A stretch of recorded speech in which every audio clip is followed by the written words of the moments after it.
This morning, Federal Reserve Chairman Alan Greenspan testified before the joint House and Senate Economic Committee. He talked about the effect of last month's terrorist attacks on the U.S. financial system and the outlook for the economy.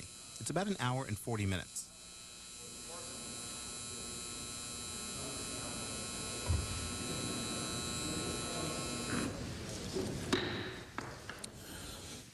Good morning. I'd like to welcome Chairman Greenspan before the committee to testify on monetary policy and the economic outlook. We appreciate your being with us today, Mr. Chairman. We always look forward to the days when you come and visit with us, and so we look forward to your testimony. I'd also like to take this opportunity to thank Chairman Greenspan for his leadership and the Federal Reserve for the actions undertaken to cushion the effects of the September 11th terrorist attacks. The Federal Reserve's ability to deal with such an unspeakable crime has served the country well, and we are in your debt. It is also encouraging that the American people and the economy have demonstrated amazing resilience in the face of these attacks.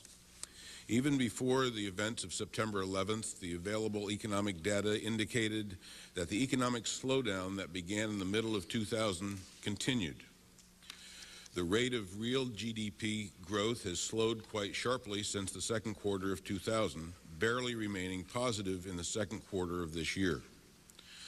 The manufacturing sector has been hard hit, losing over 1 million jobs since July of 2000.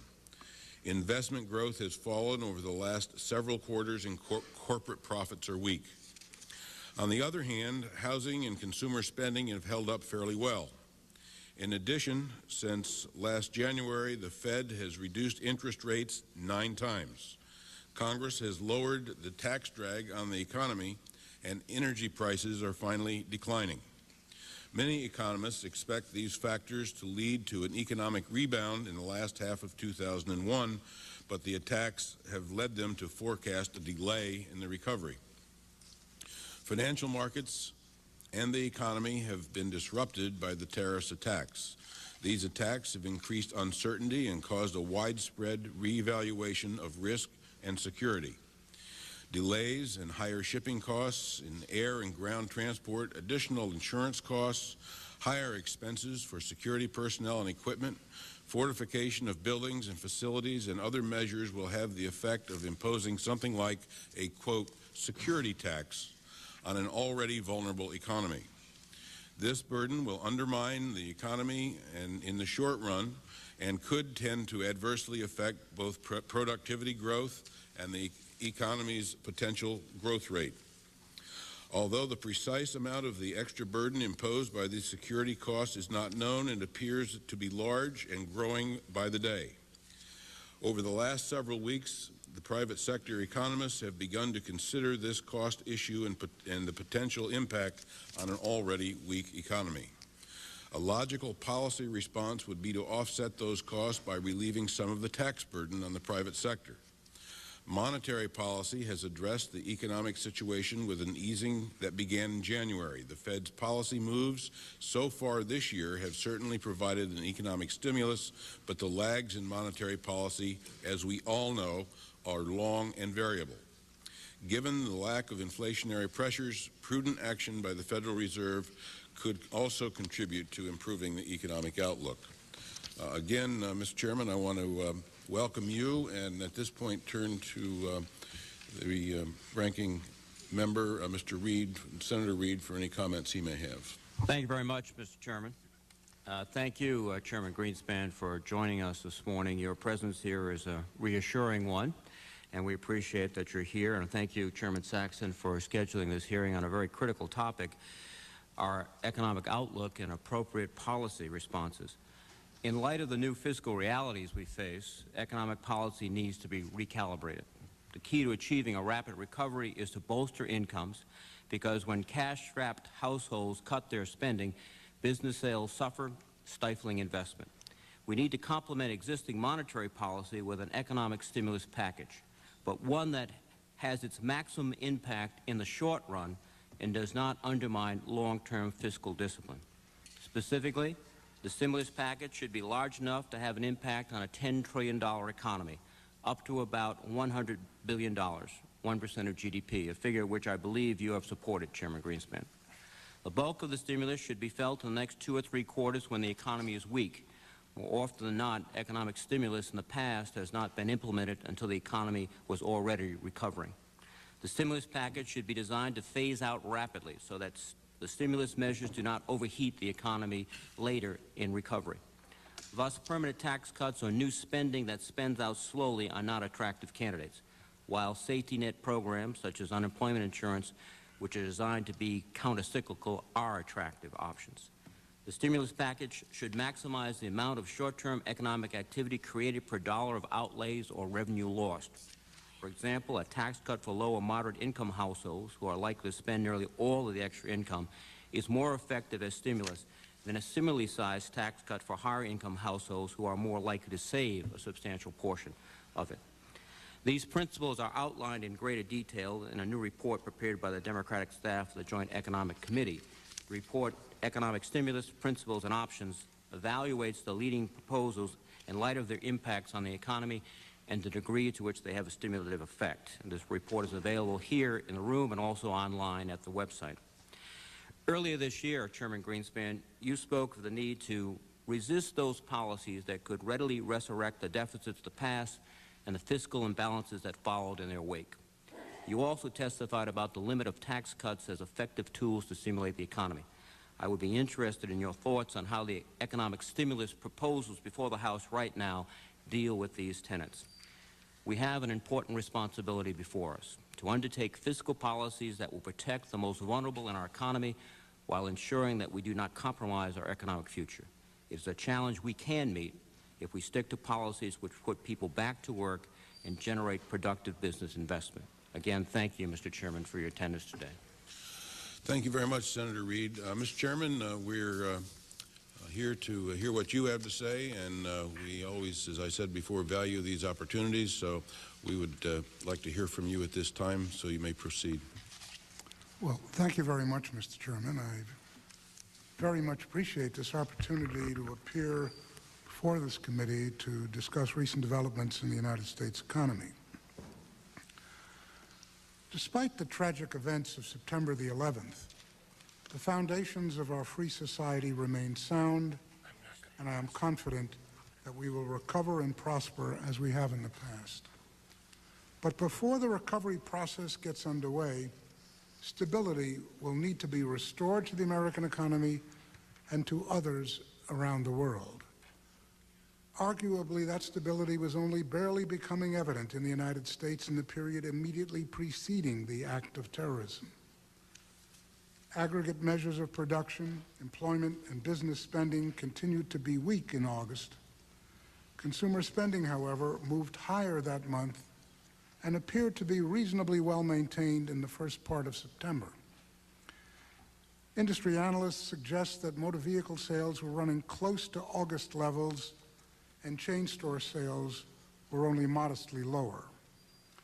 New orders for non-defense capital goods stabilized in August. Moreover, the dramatic rate of decline in profits was slowing. To be sure, these signs were tentative, but on the whole, encouraging. In the days following the attack, the level of activity declined significantly.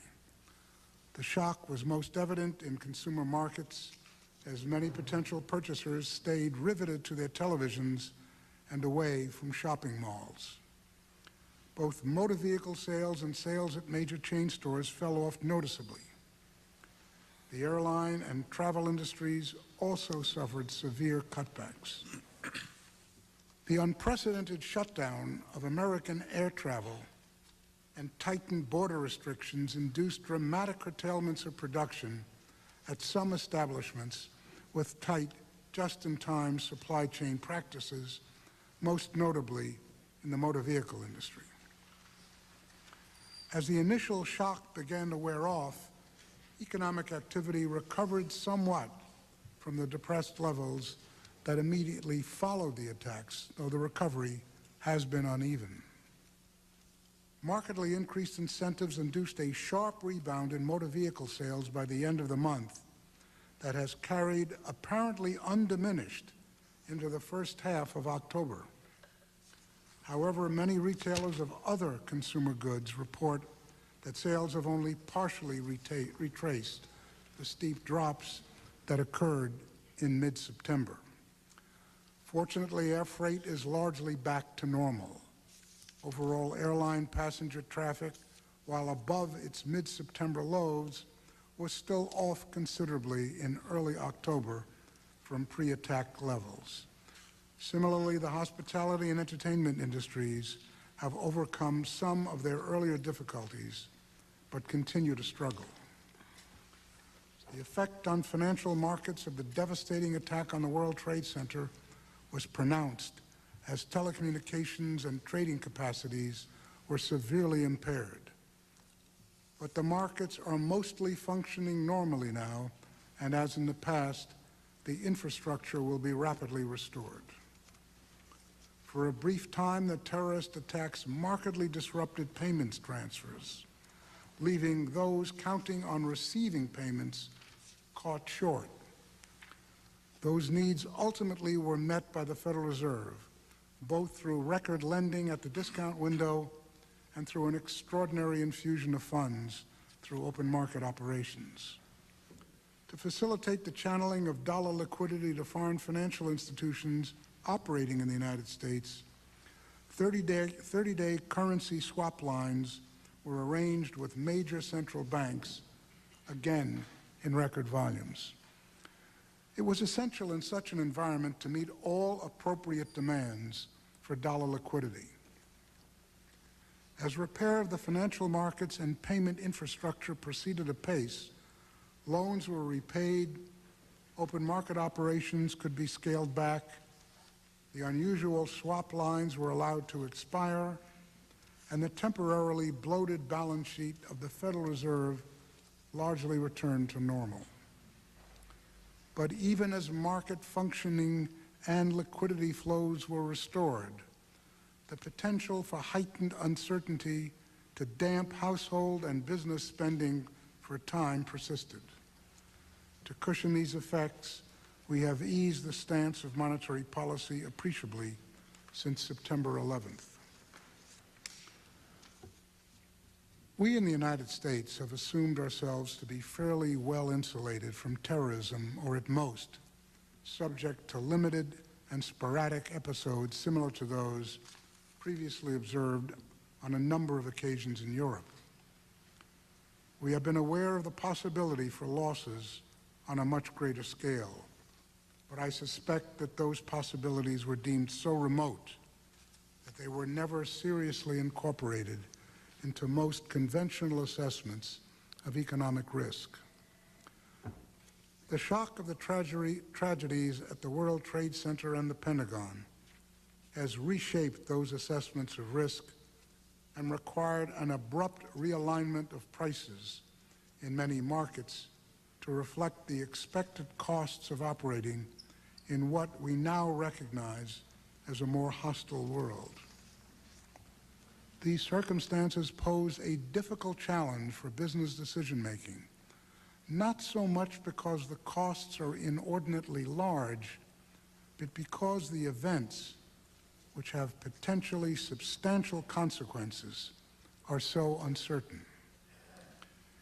Insurance deals with this problem by spreading the risk and converting potential large unknown costs into a steady stream of known insurance premiums that facilitates the forward planning so essential to an effective business operation.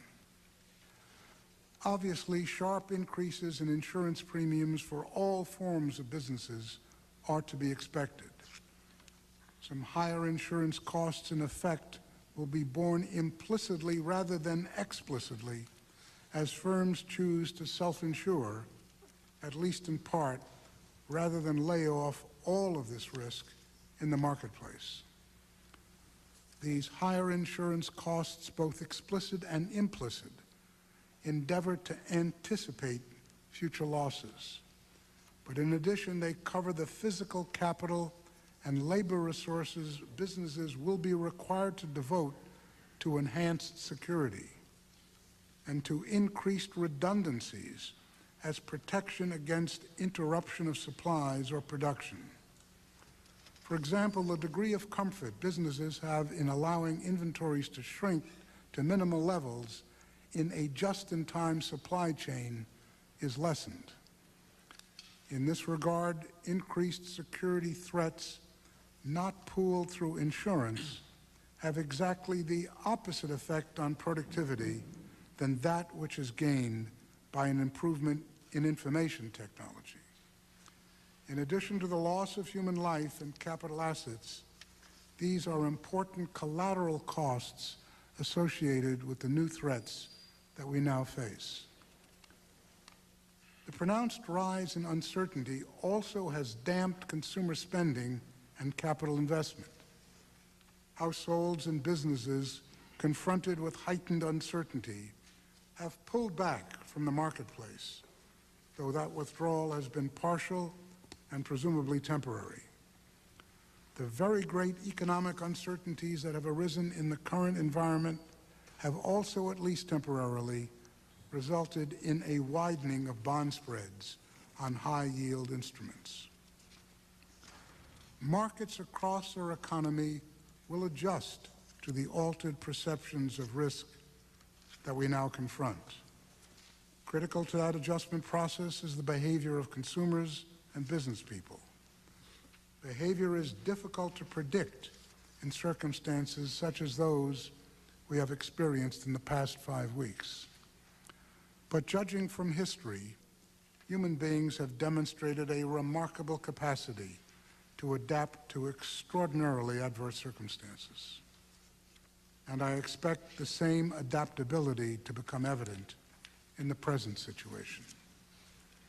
Although it is difficult to determine with any precision, it seems quite likely that a significant repricing of risk has already found its way into our markets as many economic decisions are responding to shifting market signals.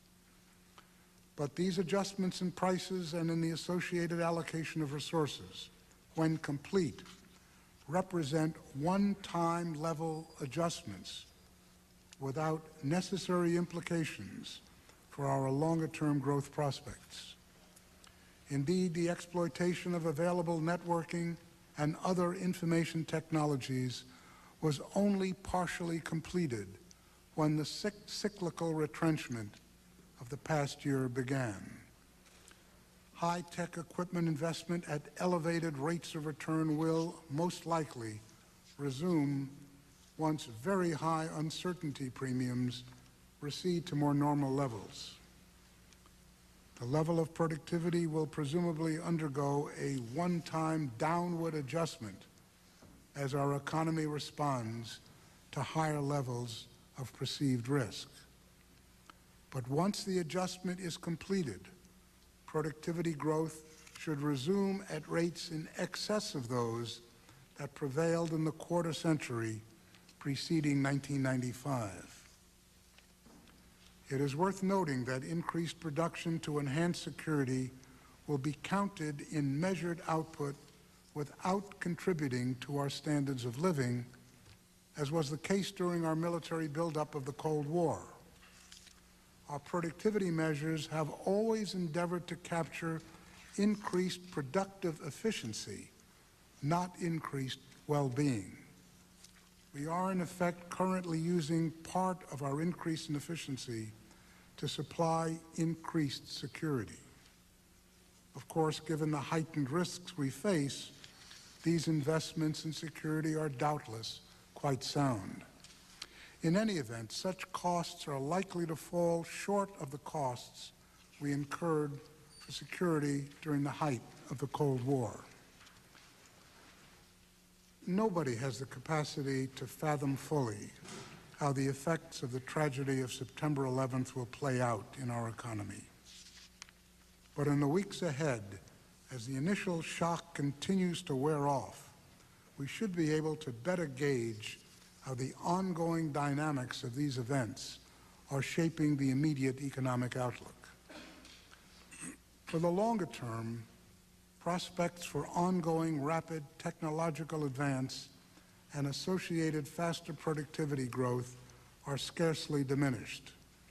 Those prospects, born of the ingenuity of our people and the strength of our system, fortify a promising future for our free nation.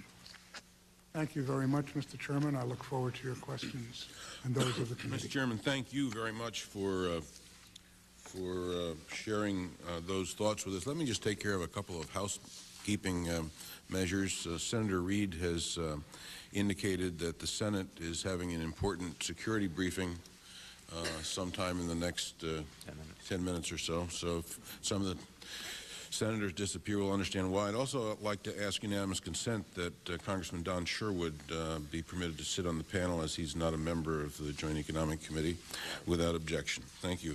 Mr. Chairman, immediately following the events of September 11th, you cautioned policymakers to proceed cautiously and to take a closer look at economic data that would flow in the weeks following September 11th. We have begun to see some of that data, and I'm wondering if you could comment on what the data covering the period immediately prior to September 11th showed us, and while certainly we don't have a complete picture of the economic situation following the 11th, there is some data that is now available, and would you help us interpret that? Well, Mr. Chairman, I think we interpreted the data that came in at the time before September the 11th, and that information which we've subsequently received for the period before September the 11th, to indicate that the economy was still weak, but showing some signs of stabilization. As I said in my prepared remarks, and I think I said earlier on in testimony, it was by no means conclusive, but it was certainly encouraging. Since then, the data are fairly clear as to what's happening, though the interpretation of what it means is yet to fully unfold. That the economy dropped fairly sharply in the days immediately following the attack is confirmed by virtually every measure that we can see. And that it has started to come back is also evident. I mean, we see that in the retail area, especially and in a certain puzzling way, extraordinarily in motor vehicles, because we had a dramatic decline in the middle part of September in motor vehicles. The new incentives came in and sales came back very sharply in the last 10 days, and from what we can gather are holding at remarkably high levels in the first half of this month. I say that remarkably in the sense that the discounts which have been put in place, if one looks at previous elasticity of demand in the motor vehicle industry, don't fully account for this upsurge. So it's a difficult judgment to make. We suspect, as indeed the automakers suspect, that because the discounts are perceived to be temporary, that a lot of people are moving up sales, and that we would expect a fall off. And indeed, the motor vehicle manufacturers are expecting the average for the fourth quarter to be well under the first half of this month. But outside of the motor vehicle area, things are really quite mixed. Chain store sales are soggy. They have stopped going down, but the evidence that they've turned up in any material way is still quite missing. Airline travel has come back modestly. It came back reasonably quickly within days after the attack, and load factors rose, but remember they are load factors after a significant contraction in the number of scheduled flights, which means that the actual revenue passenger miles are still quite significantly below where they were a year ago and indeed where they were earlier this year. The entertainment hotel industry is back to a certain extent. Actually, occupancy rates have come back, but generally, as I indicated in my prepared remarks, it's evident that there's still a good deal of struggle going on in those areas. We don't have any real hard evidence on what's happening to capital goods orders, but anecdotal information does suggest that they turned weak late in September and have been weak so far this month. Home building has been holding up remarkably well. I mean, the starts figures that came out this morning were a continuation of the most previous period of fairly good housing construction. Although, again, data on surveys of home builders have indicated that home sales have slipped in recent weeks. It's often difficult to reconcile differing measures of an industry as large and diverse as home building. So until we have more information and it materially works its way through the system, it's not clear what we're seeing. But obviously, the home building industry has been a major part of whatever strength we've seen in this economy. And certainly the very high level of turnover of existing homes and the realized capital gains that engendered in the process has been an important factor in maintaining the level of consumer expenditures for most of this year. As best we can judge, the closings on existing home sales are still quite high. But we have to remember that there's a lag between actual commitment and purchase and closings, so that we won't really see the impact of what appears to be some softening in existing home sales as well as new home sales until October data become available, and that may still not capture it fully. So all in all, I think we are looking at a situation which is by no means as bad as numbers of us were fearful it might turn out to be, but it also has not exhibited a sharp snapback, which has been typical of what happens when you get a major hurricane or natural disaster which breaks down the infrastructure. Has many similar effects to what we have seen since September the 11th, but which almost never affects demand in any material way or underlying psychology. This clearly has. Well, Mr. Chairman, I think it's fair to say, and I'm sure you would agree, that there's a different psychology associated with the events of September 11th than there are with natural disasters. Let me just ask one more quick question, and then we'd need to proceed to Senator Reid. Beginning in January, Fed policy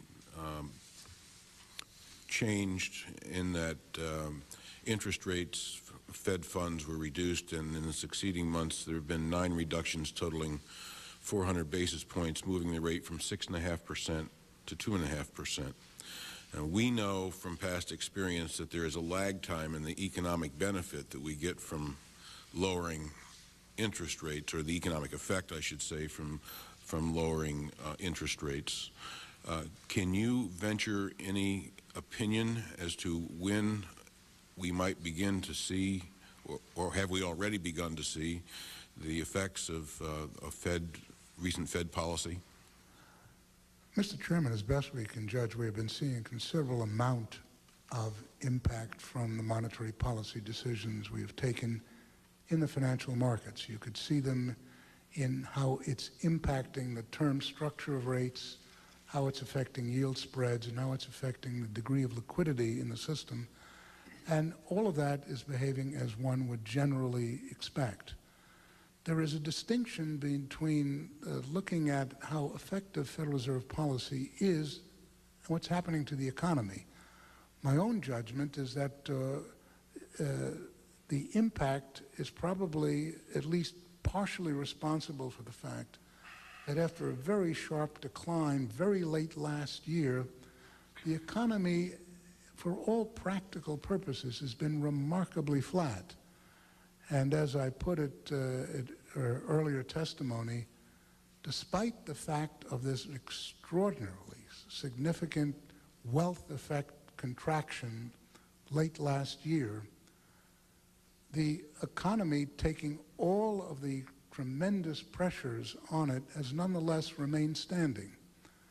And I would still characterize that as the case despite the attack on September 11th.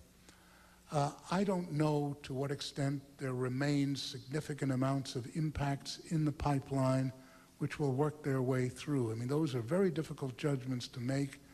As we like to say, the lags are variable, meaning it's an economist's way of saying is that the distributions of the impact from policy to impacts on economic activity is not simply definable by a simple distribution in which it works the same way every time.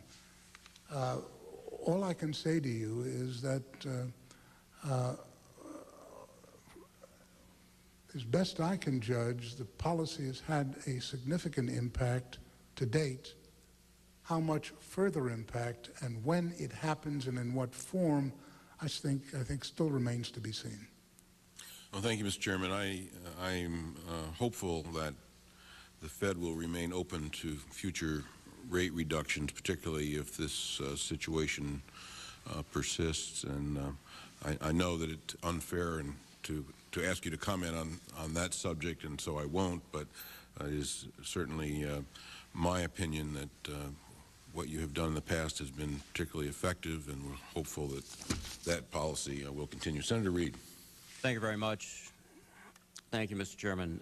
Chairman Greenspan, yesterday the Federal Reserve published data that indicated that manufacturers continue to operate at below 75% of their capacity, and that producers of high technology equipment are now carrying more excess capacity than they ever have before, which raises several questions. First, to what extent will lower interest rates help stimulate investment in this climate? Second, to what extent are business tax incentives likely to stimulate investment when businesses are carrying this excess capacity? Will business respond favorably to investment incentives if consumer demand is low and gets lower? And therefore raising the possibility that the approach that would be most preferable would be to stimulate consumption rather than provide Senator, investments to the rate of operation in manufacturing is only one of a number of key variables which determines the level of capital investment.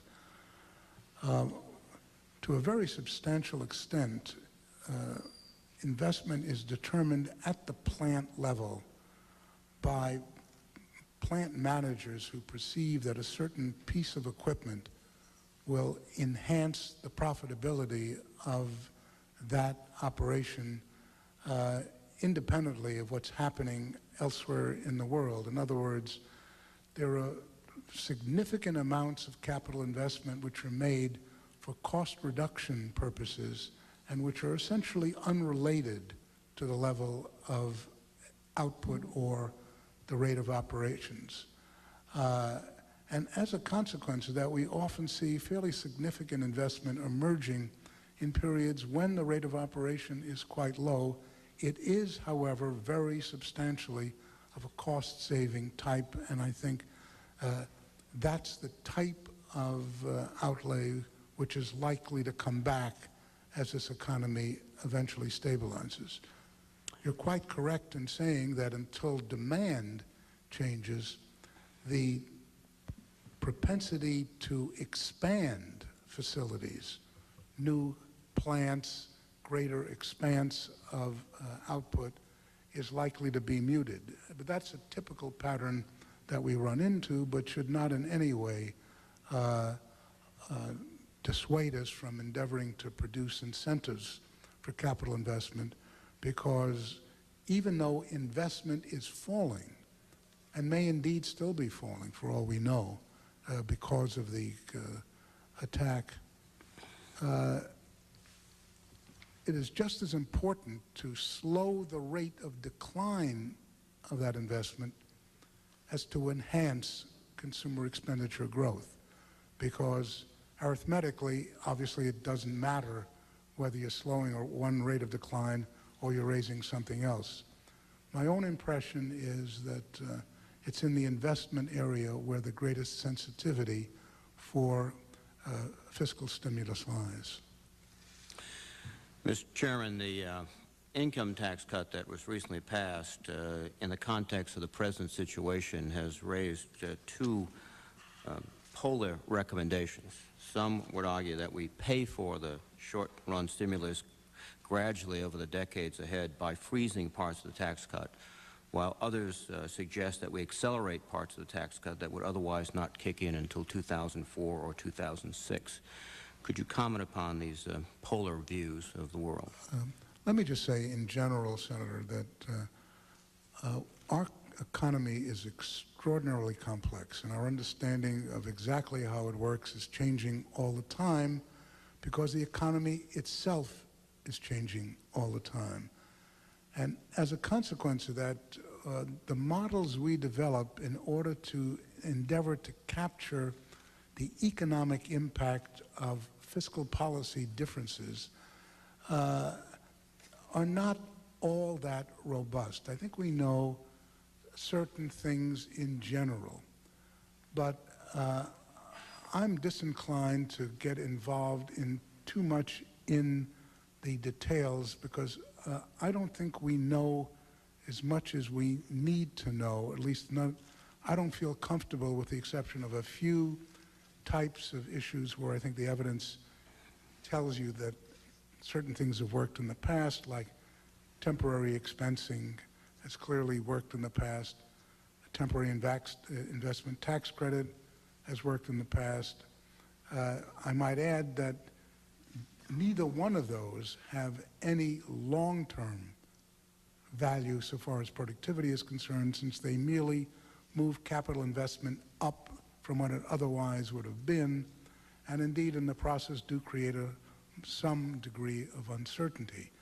And what we find in looking at the various impacts of these fiscal policies is that we get very great differences of opinion amongst analysts, all of whom are looking at least at the same data structure. And the reason is that the economy is constantly changing, and the impact of how various taxes and expenditure programs affect the economy is also changing.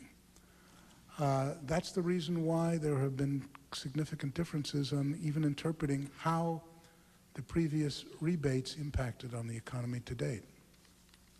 Thank you very much, Mr. Chairman. Thank you, Chairman Saxon. Thank you very much, Senator Reid. We'll now go to the gentleman from Texas, Mr. Smith. Thank you, Mr. Chairman.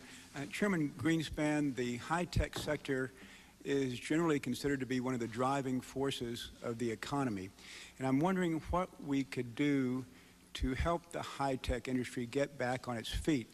And specifically, would it help, for example, to accelerate depreciation schedules, since, as we know, the shelf life of a computer is probably less than 2 years now? Should we shorten the depreciation from 5 years to 2 years or 1 year? Secondly, would it help if we increased expenditures for federal research and development? I'm looking for particular things we might do for that particular industry.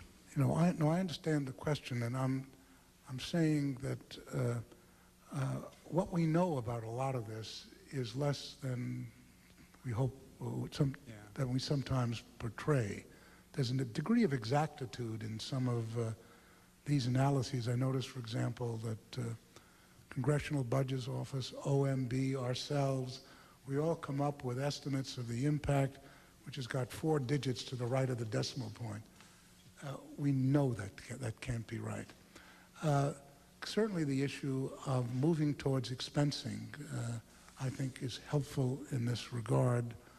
My own impression of expenditures, especially on research and development, is that takes a long lead time. Yes, yeah. And I think what's crucially important in this discussion is to make the judgment first.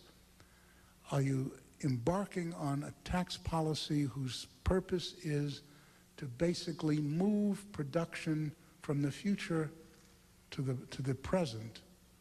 Or are you trying to increase the overall rate of growth of the economy over the long run? What you do in both of those different scenarios is really remarkably different.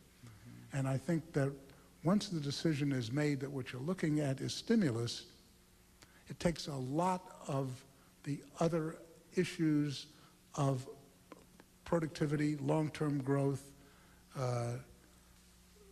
and all of the associated elements there, and changes the mix completely. Okay. Thank you. Chairman Greenspan, one other question goes to your testimony where you said that the level of productivity, something you just mentioned a second ago, will presumably undergo a one-time downward adjustment. But once the adjustment is completed, productivity growth should resume at rates in excess of those that prevailed in the quarter century preceding 1995. I'm wondering if you have any estimate as to how long that one-time downward adjustment will last. And secondly, it's my understanding that economic growth in the quarter century prior to 1995 has not been as great as economic growth or productivity growth since 1995. Is that correct as well? Oh, the latter is definitely the case. I mean, the numbers are undergoing all sorts of revisions, but there's no question that the rate of growth in productivity since, say, between 1995 and the year 2000 was markedly greater than that which occurred for the quarter century before. So the economic growth you predict is going to be less than what it's been for the last 5 or 6 years. When we get... I would suspect so, certainly. I mean, here's the problem we have is that, as I point out in my prepared remarks, is that the impact of technology, information technology, in the business decision-making process enabled a very considerable amount of programmed redundancies that had been put into the business structure in years past to endeavor to offset the possibilities of unforeseen events hitting on production. And indeed, the major operations within a plant is always to sustain production levels. The type of data we had, say, 15, 20 years ago required that we have large inventories, backup people, all sorts of redundancies for unforeseen or even unanalyzable events. What the information technology did was to so dramatically increase our insights into real-time behavior that we were able to reduce inventory levels because we knew exactly when a roll of cold roll sheet was going to arrive at the loading platform of the plant, and you could schedule your inventory requirements accordingly. Okay. What the events of September the 11th did was to introduce a whole new set of uncertainties which information technology is not going to improve our insight into. And so it is a reversal of some of the forces which engendered the productivity acceleration of the last 5 years. Okay. My impression is that that will work its way through within, it's not years, it's quarters, and even conceivably in months.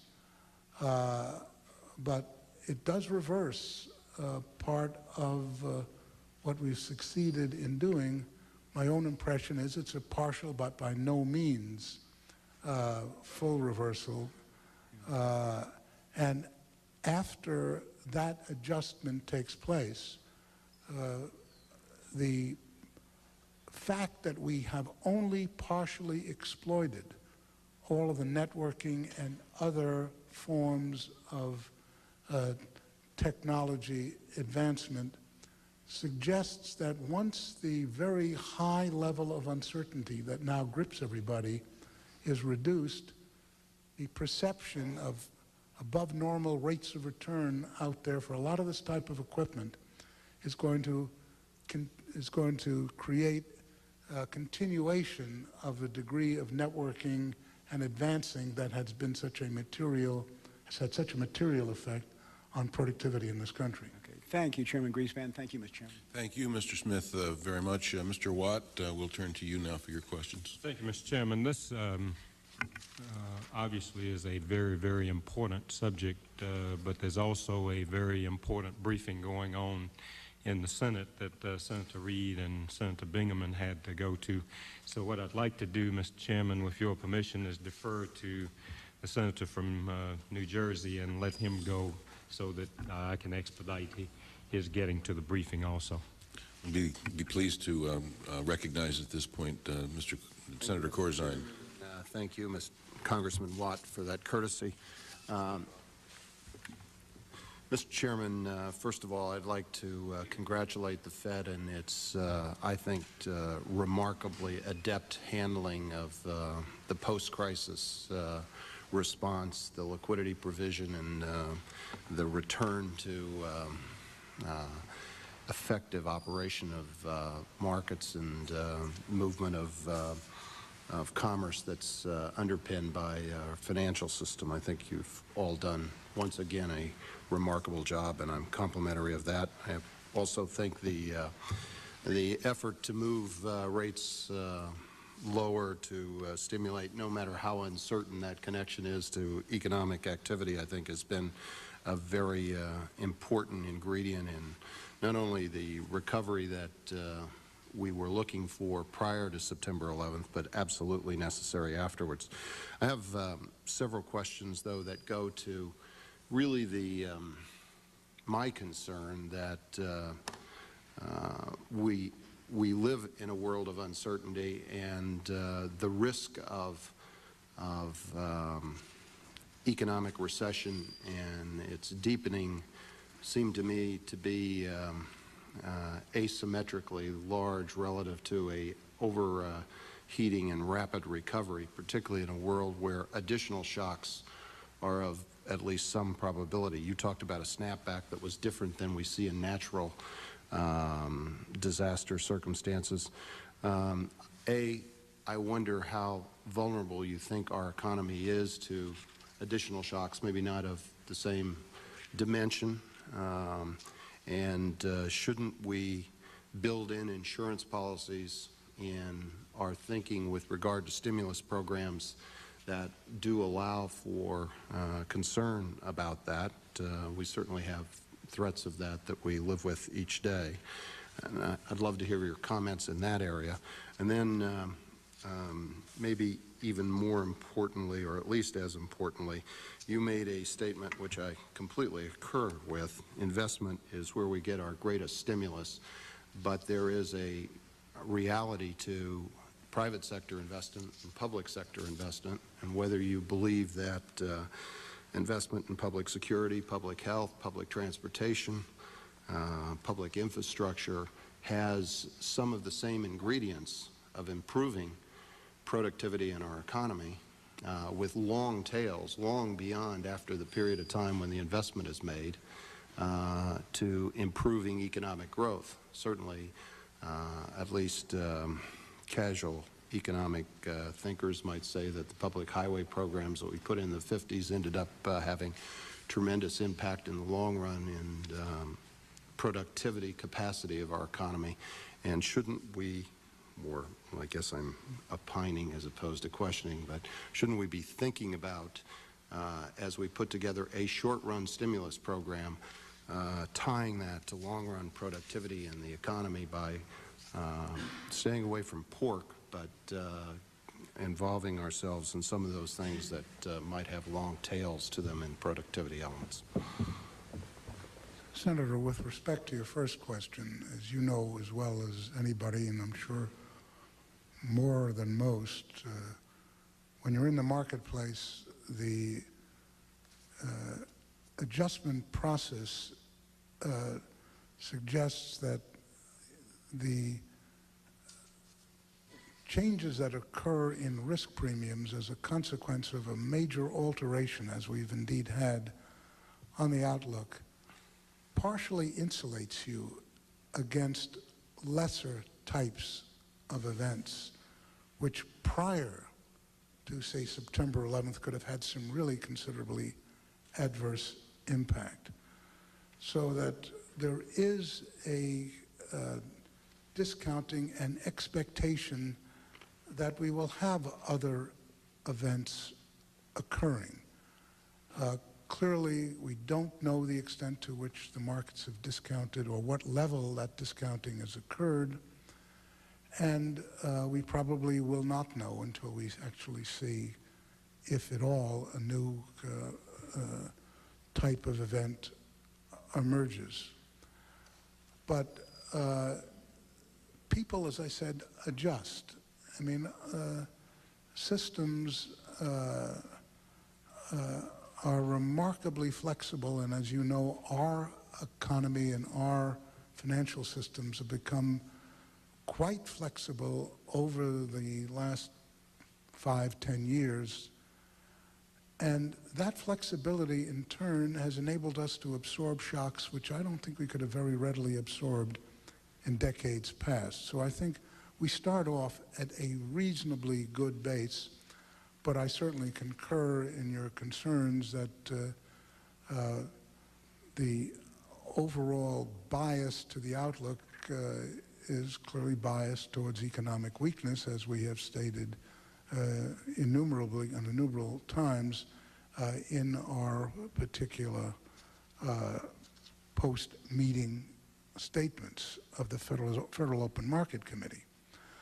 With respect to the Mr. issue... Chairman, with just one quick follow-on, take a second. Doesn't that, though, lead us to conclude that whatever we do with regard to stimulus, and it's not unlimited, I understand that, but whatever we do, we ought to buy an insurance policy that allows for that degree of uncertainty in the stimulus package, and it should be larger rather than smaller. Different eyes will look at that in different ways, but that would lead to a bias that way.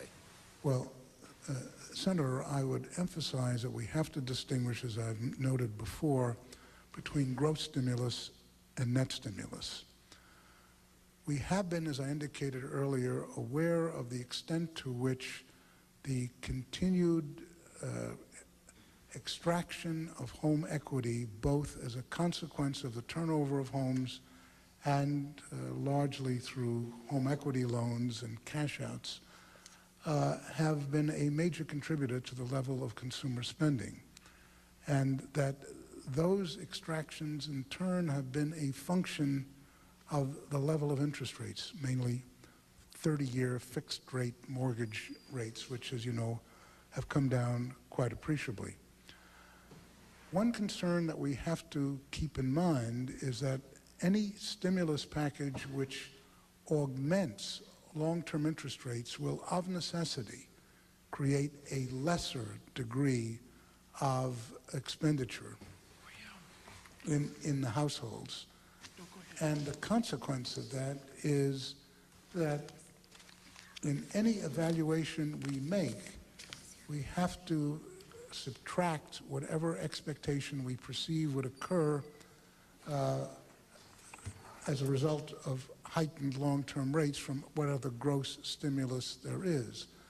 So I've argued we have to be cautious in looking at what it is we do to make certain that indeed the stimulus we do create is net on balance a stimulus. And so I've argued that that requires a degree of caution, and I think that that's the appropriate view. Quickly, with respect to your infrastructure issue, I think there's a problem here where one looks at textbooks or how ideally such infrastructure would be created, and I have no doubt that improved infrastructure does improve the level of private productivity. I'm also aware that there's a thing called politics. And over the years, I've observed, as I'm sure you have, that the propensity to create projects has not always been directly related to enhancing private productivity. And the result of that is that the efficiencies that we see that come off the state and local and other capital stock do not very clearly suggest anywhere near the same sort of impact on long-term economic growth that one gets from dollar for dollar in the private sector. So while I certainly can't argue that infrastructure is irrelevant, I would argue that there are very significant differences. And indeed, there are also significant differences in how quickly they can be initiated.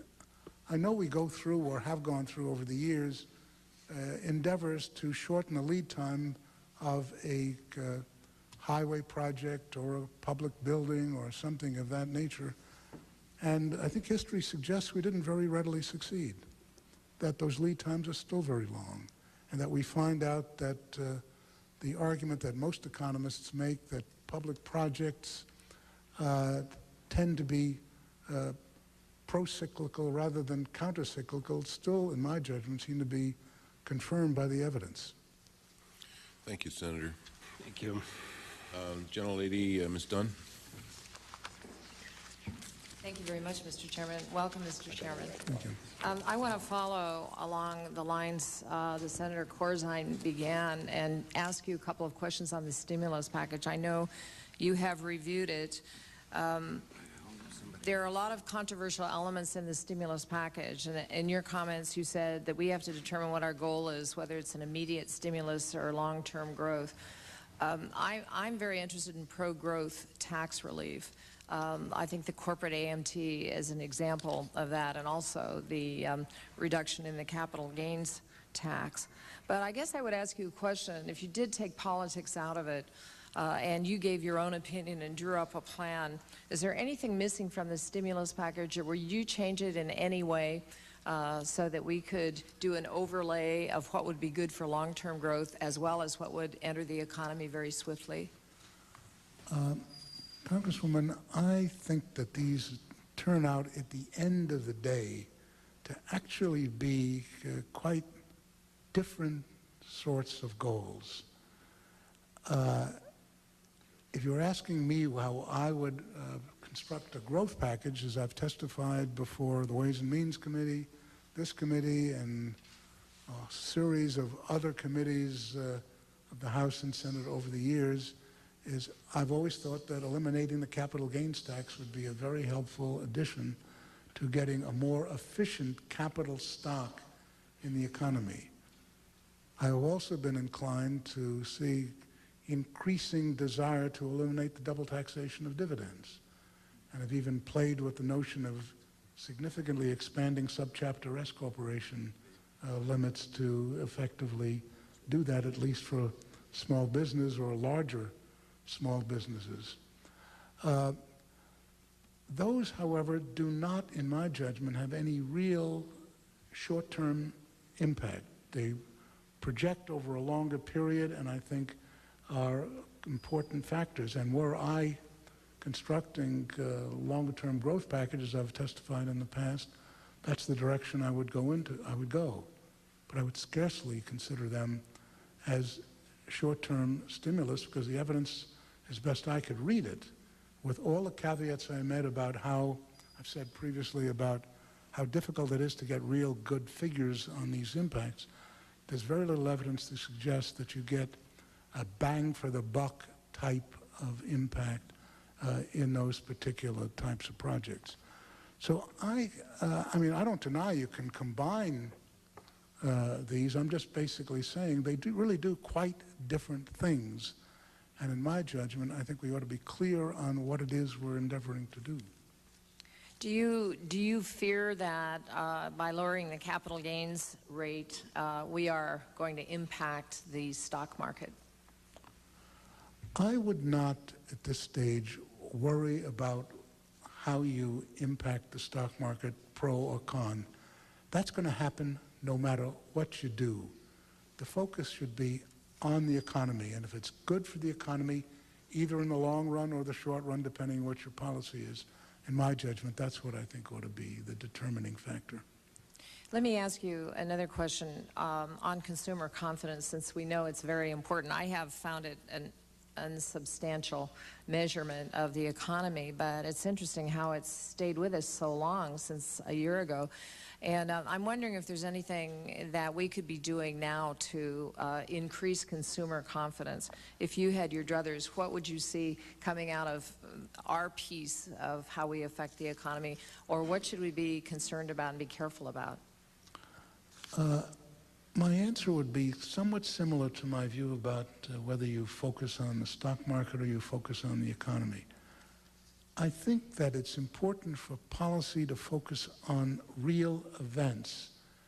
And I find that every time we try to influence people's view of the way they view those real events, we usually end up with a lot of unanticipated consequences. Consumer confidence is a rational reaction on people's view of the way, how they see their own daily job, the markets in which they deal, what they see on television and the like. People make judgments based on what's going on in the real world. I think policy ought to focus on what's going on in the real world, and if we do the right things, consumer confidence will take care of itself. Thank you. Thank you very much, Ms. Dunn. We'll now return to Mr. Watt, who was kind enough to yield to Senator Corzine. Thank you, Mr. Chairman, and I'll try to be brief because I know we're going over a lot of the same things over and over again. I've been listening intently to your suggestions about some things that probably won't work in the stimulus, and also picking up some things that you think will. And I'm wondering if you had some druthers about this. What things do you think would work as an effective stimulus that would have some short-term bang and not the longer-term detriment that you have expressed concern about? Well, the data that we come up with basically suggests that some form of temporary expensing comes out probably as the most immediate impact for the amount of dollars of budgetary dollars that are expended. But let me just emphasize what I said previously. This is not a net increment to long-term growth. It is merely just moving it up. May I just interrupt for one moment just to make a quick announcement? There is a vote on. Mr. Smith has gone to vote. He's going to come back, and when he gets back, I'm going to go vote. So judge for yourselves whether you want to go earlier or later, but we're not going to stop.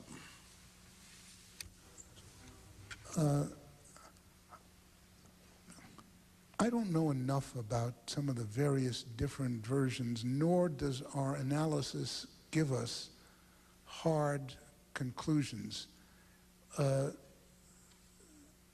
Congress has to act on specific legislation. You don't have the choice not to make those decisions.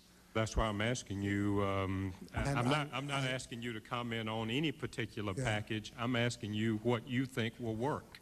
All I can tell you, temporary expensing will work. I'm just trying to find. I'm not trying to guide you anywhere. No, I understand that. And what I'm trying to get at is, I wish I could be more responsive to your question and give you a laundry list of things that work. I feel uncomfortable doing that because I think that there are only very few items which show up in the data in a robust manner. Everything else is sort of well, let me read a quite couple. diffused. I was trying to keep from giving you my own Well, I hope you don't- biases on this and give you a clean slate to start from. But if I read your testimony, page 1, actually, you started off talking about motor vehicle sales, chain store sales.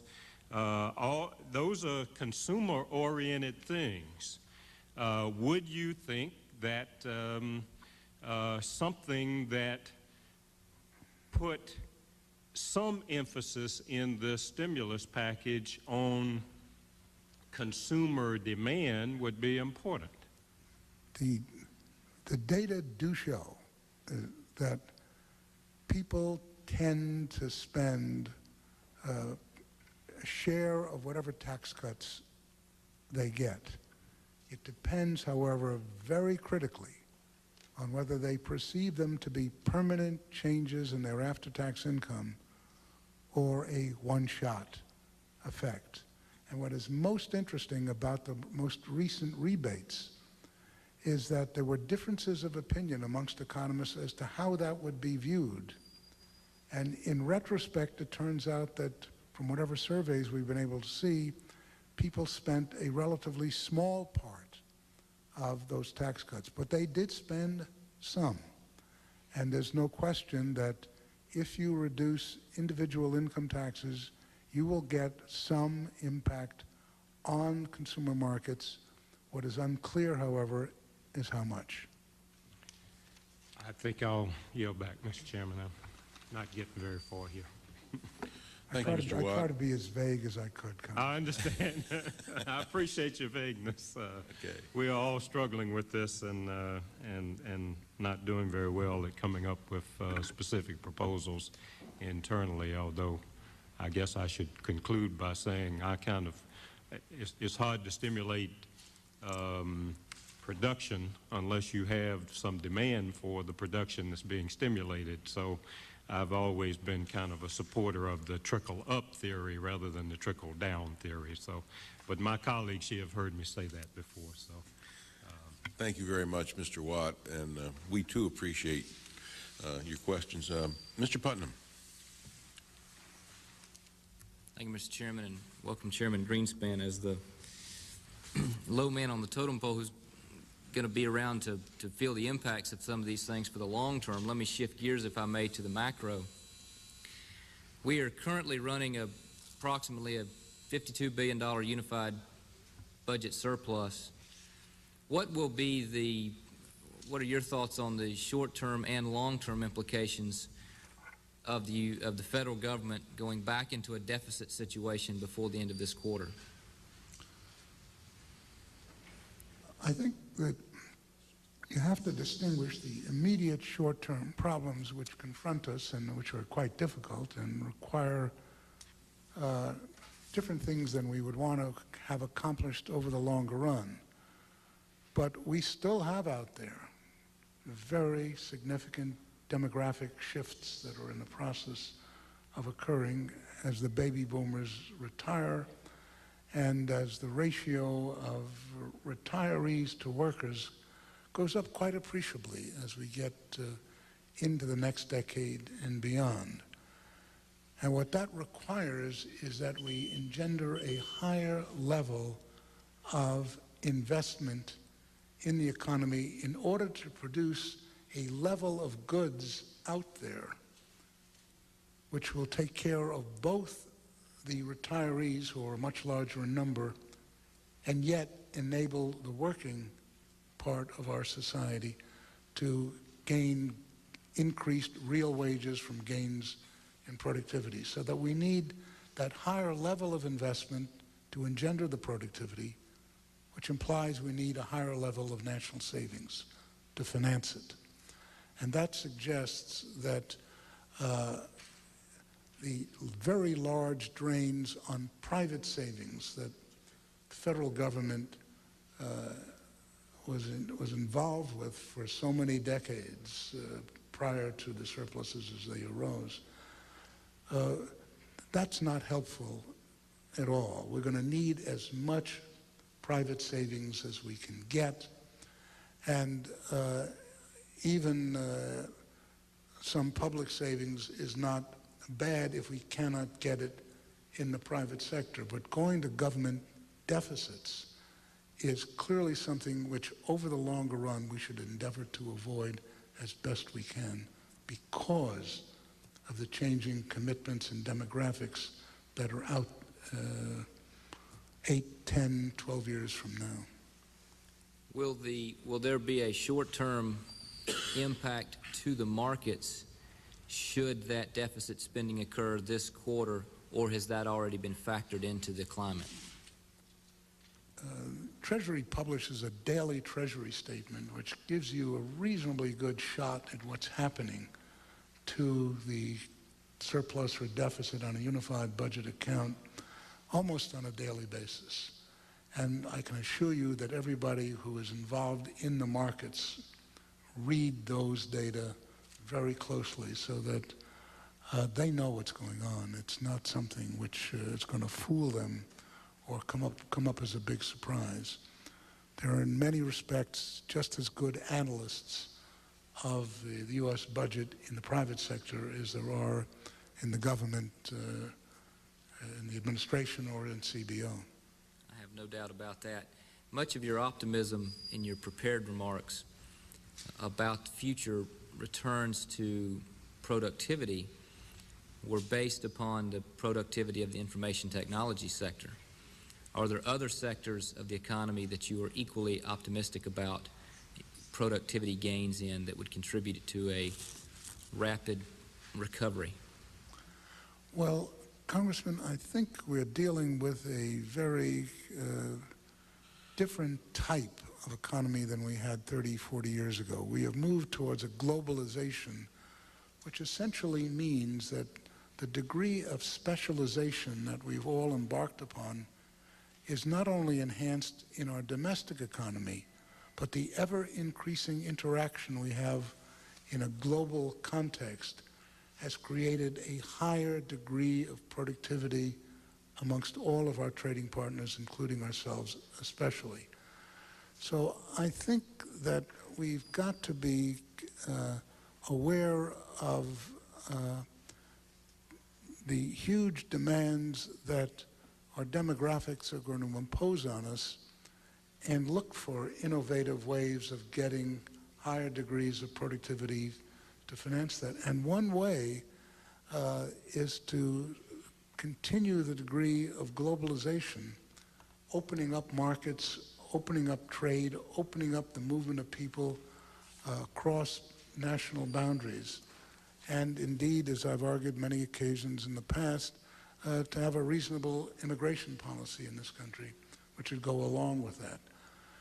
I think the events of September the 11th have made it very difficult in many of these respects in the short run, and I would hope that we are capable of reaching beyond them, adjusting to them, and continuing on what I consider to be a really quite positive element in the long-term changes that have been occurring in the American economy.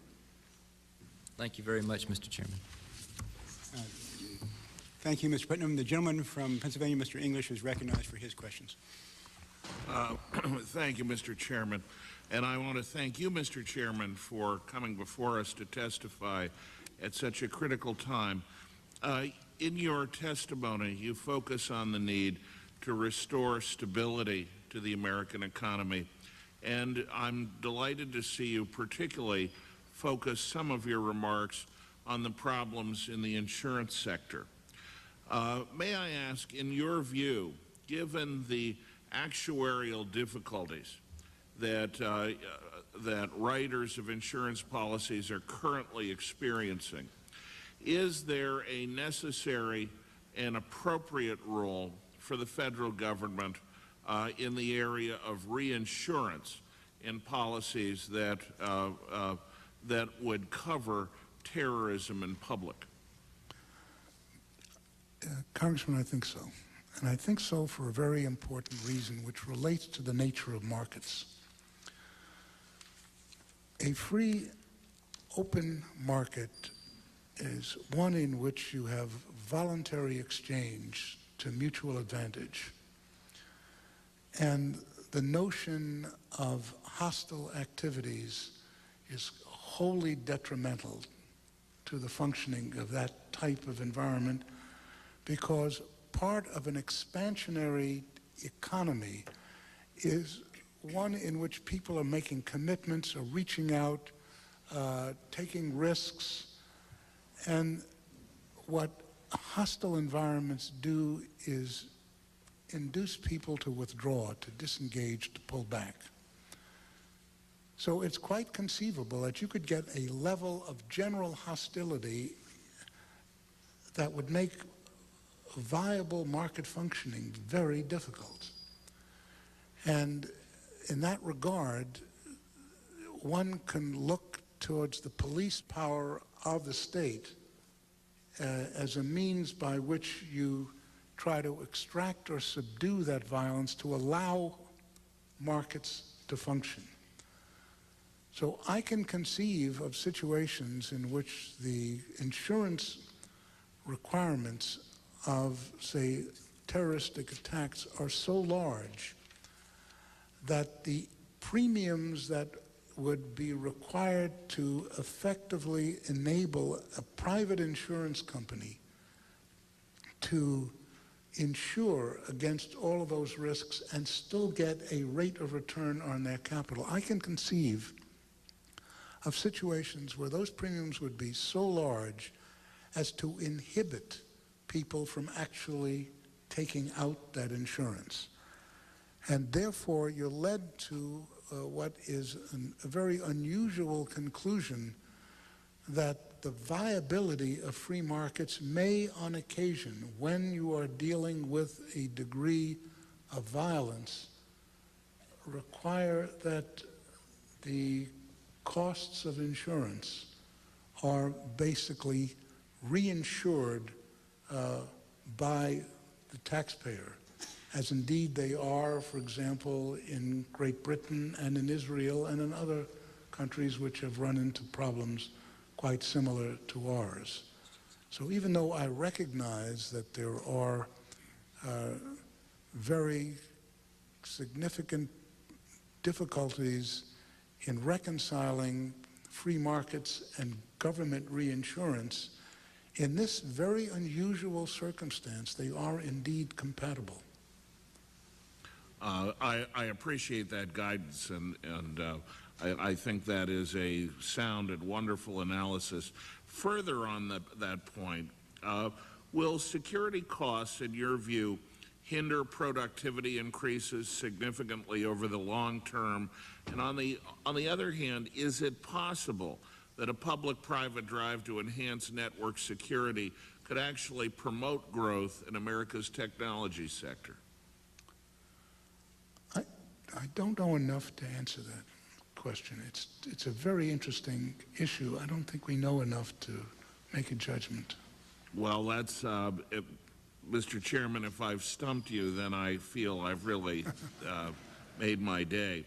On another issue, given recent international events and what many are calling a global economic slowdown, should we expect a round of currency devaluations abroad? And what impact is that likely to have on the United States manufacturing sector?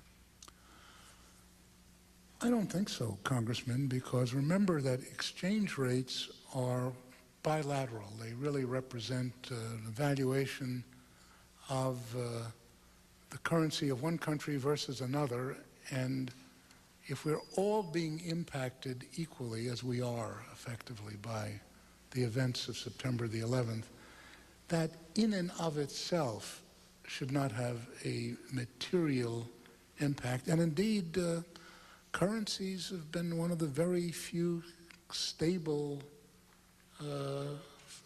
financial prices that we've seen in the period since September the 11th. Thank you, Mr. Chairman, and this has been truly wonderful testimony, and I thank you, Mr. Chairman, for your indulgence. Thank you, Mr. English, and I think I should point out to Chairman Greenspan that you were willing to miss a vote in order to ask him questions, and I'm sure he'll appreciate that. Chairman Greenspan, I'm going to take advantage of the absence of other members and a slight prerogative of a temporary chair to ask you one more question, if I may. And this goes to a column that you may have read in today's paper by Robert Novak. And I think he made the point, as I recall, that monetary policy alone may not be enough to restart the economy. And I was going to ask you if you thought Congress's expectations, perhaps the public's expectations, were too high for what the Fed could do, or do you think, that gives you an open question, I guess.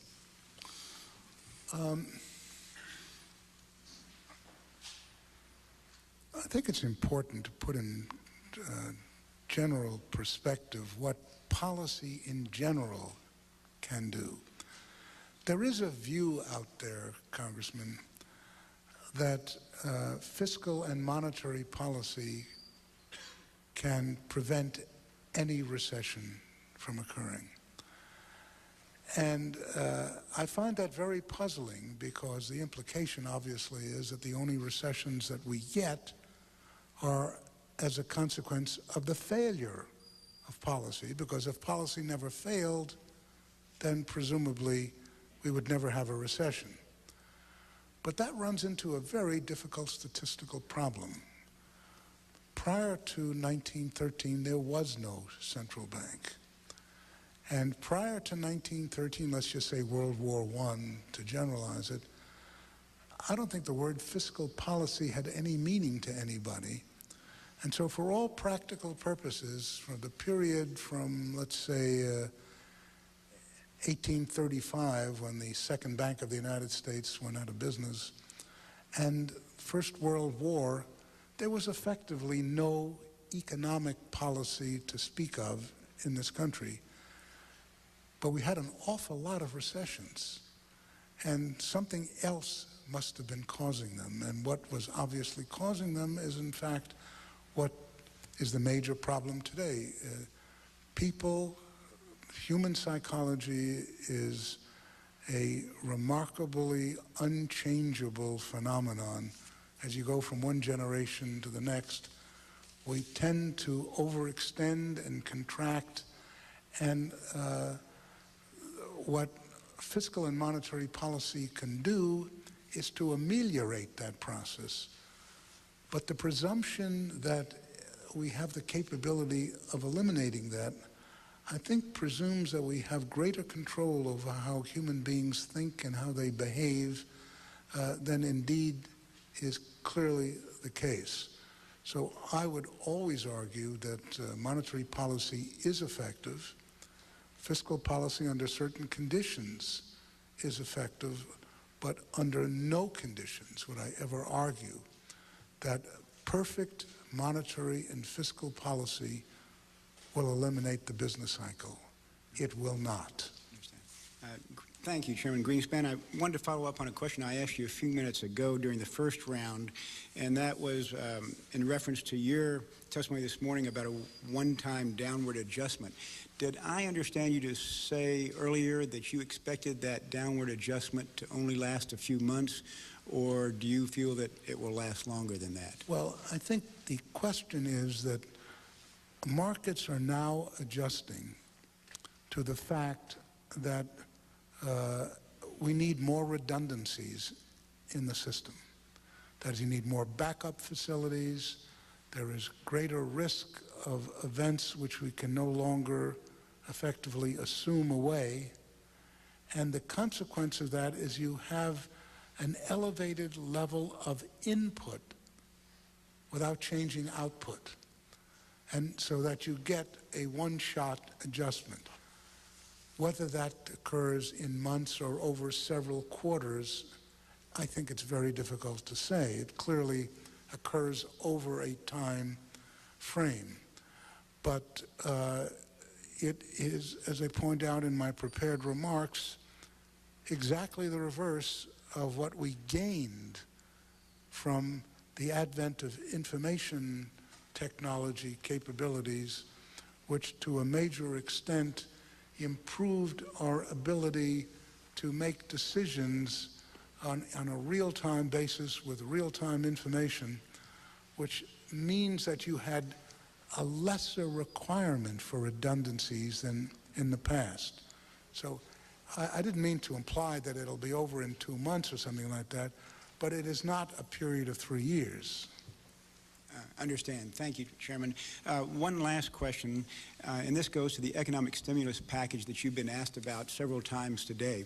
I noticed in your answer a few minutes ago to Congresswoman Jennifer Dunn's questions that not one of the suggestions you made for long-term economic growth was actually in the economic stimulus package, for instance, cutting the capital gains tax. Do you think we're on the right track with that economic stimulus plan, and by limiting it just to the short term, or should we also consider some long-term growth components that are not presently in that economic stimulus package? Congressman, that's a judgment that Congress has to make. As an economist can tell you, to the extent that we know much about this, what the various impacts and what the risks are in all sorts of combinations. Obviously, you always want to be in a position to do as much as you can to project long-term economic growth, and especially in the context of the demographics, which I mentioned previously. That's an important issue that we do have to keep in mind. But I think that unless we're clear in our own views as to what it is that is being done between short-term stimulus, which by definition has very little long-term carryover, or long-term policies, which by definition have very small short-term stimulus, I'm not sure that one benefits any way that I can be aware of by mixing the two.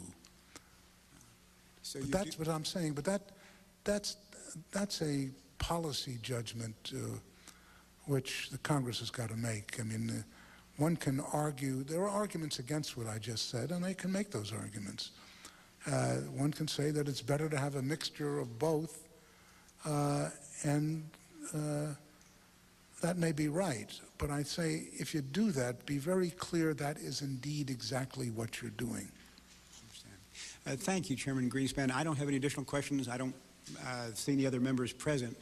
I know that. Excuse me. Okay.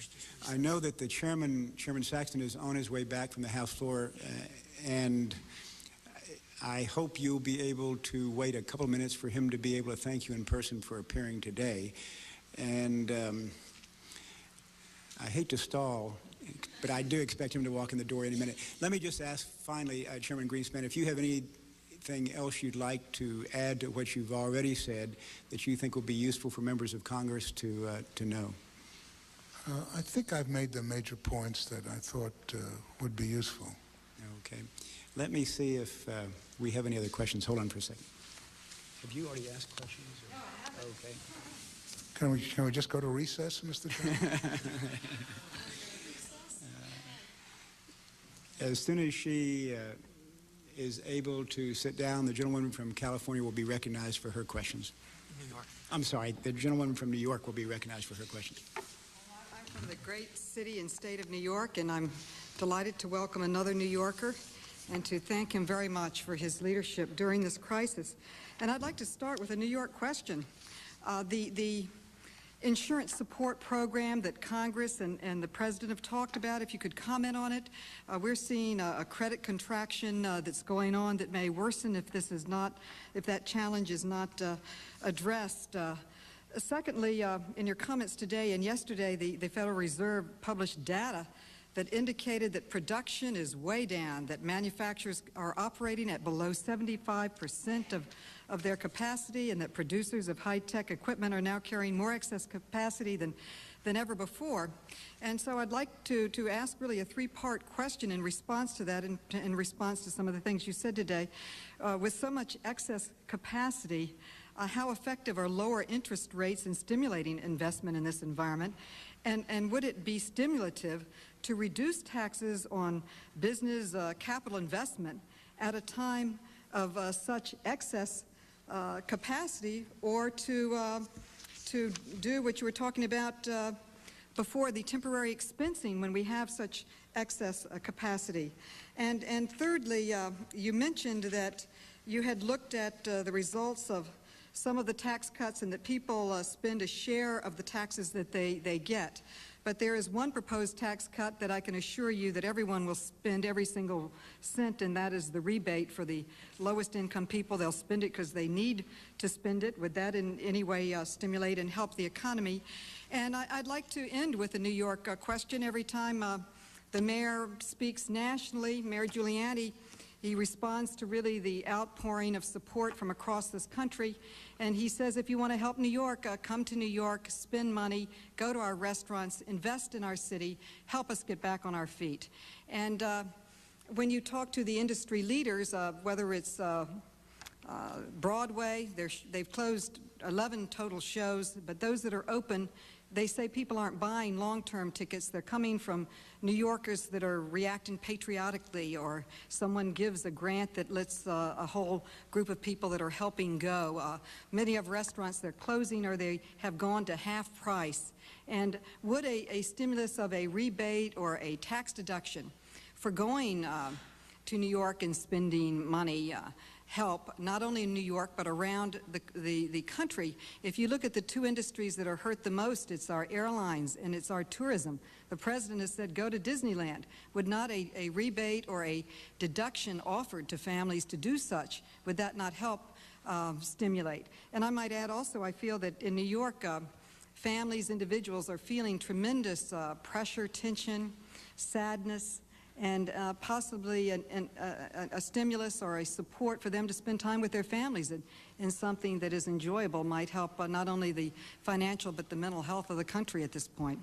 Thank you again for all that you've done. I think you've really reacted with great leadership and appropriately and have helped to instill confidence in Americans, and we appreciate it. Well, thank you very much. Thank you, Ms. Maloney. Appreciate it. I have one final. He didn't answer my question. Oh, I'm sorry. He didn't.